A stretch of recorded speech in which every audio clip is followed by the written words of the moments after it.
If you've ever heard someone say, people in the Middle Ages were all super short because they barely had anything to eat, you might picture a world where knights could barely see over their shields, peasants struggled to reach the top shelf of their hayloft, and royalty needed stools just to climb onto their thrones. But how true is that? Were medieval folks really that short, or have we been sold a historical tall tale, one pint-sized exaggeration at a time? Well, today we're digging into the Middle Ages, food, health, and yes, height. Because nothing says fun Saturday night like debating medieval nutrition, right here on History of Food.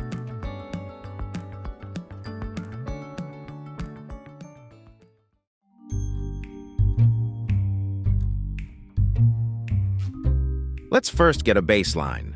What do we even mean by short? Today, the average adult male in many Western countries stands around 5'9" inches, 175 centimeters, while the average female is about 5'4" inches, 162 centimeters. So when we hear that medieval men were only around 5'6" inches or 5'5" inches on average, it doesn't exactly scream Hobbit village. But compared to us, yes, a few inches shorter. Still, that begs the question, was this small difference because of their diet, their lifestyle, or something else entirely? Part of the reason people think medieval folks were so short is that we've seen their armor in museums. You know the ones, chest plates that look like they'd fit your teenage cousin better than a grown man. And it's true, a lot of armor is smaller than we'd expect today. But here's the thing, those weren't one-size-fits-all fashion items. Armor was custom-made, and not everyone who owned armor was a linebacker. Plus, the average knight didn't need to be 6'3" to swing a sword. In fact, being slightly smaller might have been an advantage for wearing heavy armor and riding horses that were nowhere near as tall or muscular as the massive breeds we picture in fantasy films. So no, it wasn't a land of hobbits, it was just slightly smaller people on average. Now let's talk about the real culprit people usually point to, diet. When you think Middle Ages, you might imagine a medieval peasant gnawing on moldy bread and thin soup while dreaming of a turkey leg straight out of a Renaissance fair. But the reality is more complicated. Peasants, who made up most of the population, ate a carb-heavy diet. Bread was the star of the show, often made from rye, barley, or oats. They also ate porridge, legumes, onions, cabbage, and when they were lucky, a bit of cheese or meat. Their meals weren't glamorous, but they were filling. The upper classes, meanwhile, indulged in meat, fish, white bread, spices, and a greater variety overall. But even they weren't guaranteed a balanced diet. Eating vegetables was considered low class, so nobles often skipped them altogether. Picture a medieval lord turning down salad like a picky toddler. Greens are for peasants. So while food quantity wasn't always the issue, people did eat plenty of bread and grains, nutritional balance was. Protein was harder to come by, vitamins were hit or miss, and famines struck often enough to disrupt growth and health. And here's something fun. Medieval folks may not have been counting calories, but they were counting ale mugs. Beer and ale were safer to drink than water in many places, so it wasn't unusual for people, even kids, to sip it daily. Does that mean everyone was stumbling around the marketplace tipsy? Not exactly. The ale was usually low in alcohol, more like a liquid bread.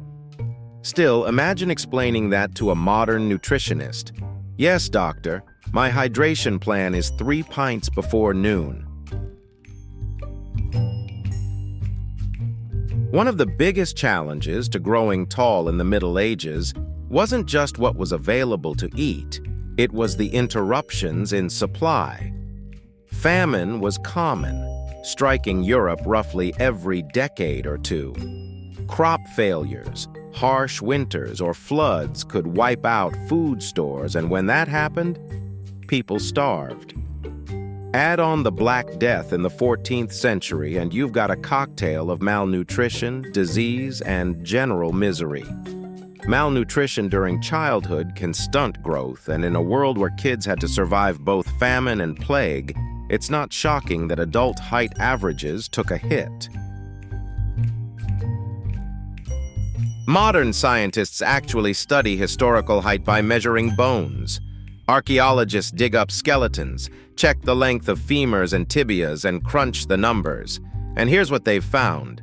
Medieval men averaged about 5'7", while women averaged about 5'2". Again, not tiny. Shorter than us today, yes, but not drastically.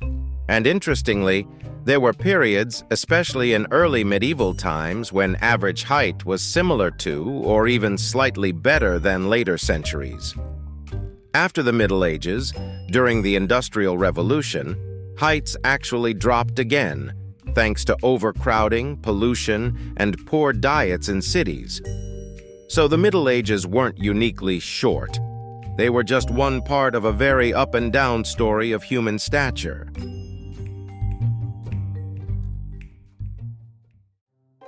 Beyond diet, lifestyle mattered too. Medieval life was physically demanding. Peasants worked long hours in the fields, hauling, digging, and planting. Even kids had chores. That level of physical exertion, especially when combined with limited protein intake, can affect growth. And let's not forget disease. With poor sanitation, contaminated water, and zero knowledge of germs, illnesses spread easily. Repeated infections during childhood can interfere with growth. It's hard to grow tall when your body is constantly battling parasites or recovering from dysentery. Here's where it gets fun. The increase in height over the last 200 years isn't because our genes suddenly changed. It's mostly about environment. More reliable food, better nutrition, healthcare, and sanitation. Basically, modern humans are living in easy mode compared to medieval peasants. So yes, if you plucked a medieval farmer out of the 12th century and set him next to an NBA player, you'd notice a difference. But stack him next to your average modern office worker, it wouldn't be as dramatic as you might think. So, were people really short in the Middle Ages because of their diet? The answer is, partially, but not entirely.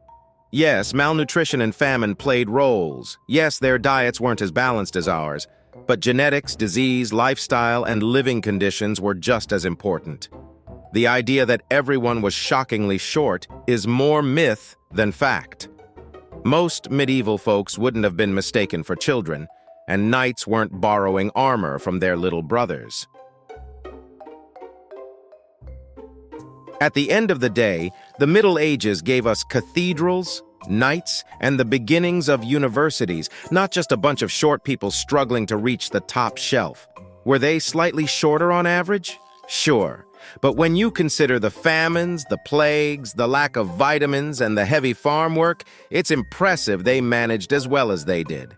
So next time someone tells you people in the Middle Ages were all tiny because of their terrible diet, you can tell them the truth. It's not that simple. And maybe remind them that size isn't everything. After all, a 5'7" knight in shining armor is still way cooler than a 6'2" guy in sweatpants. Thank you for watching.